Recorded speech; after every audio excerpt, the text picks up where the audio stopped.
ஒரு டாக்டர் வந்து குழந்தை வெளியே எடுக்கும்போது ஒவ்வொரு டாக்டரும் ஒவ்வொரு மாதிரியான விஷயத்த வச்சுருப்பாங்க. ஒரு டாக்டர்ஸ் என்ன வச்சுருப்பாங்கன்னா, தலை இப்படி வெளியே பார்த்ததுமே அந்த நேரத்தை குறித்து வச்சுருவாங்க. ஒரு டாக்டர்ஸு காம்ப்ளிகேஷனாக இருக்குது அப்படின்னா முழுமையாக அந்த பிரசவ வேலையை முடிஞ்சதுக்கப்புறம் தான் டைமே பார்ப்பாங்க. ஏன்னா அங்கே காம்ப்ளிகேஷனாக இருக்கும்போது நேரம் பார்த்துட்டு இருக்கிறதெல்லாம் அவங்களால முடியாது.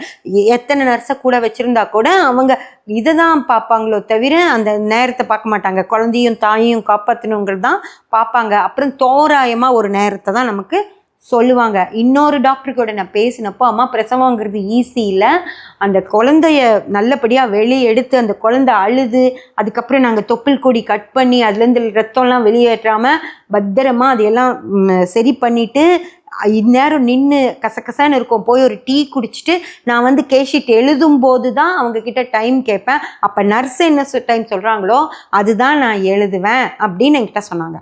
இதுக்காக நான் பேசியிருந்தப்போ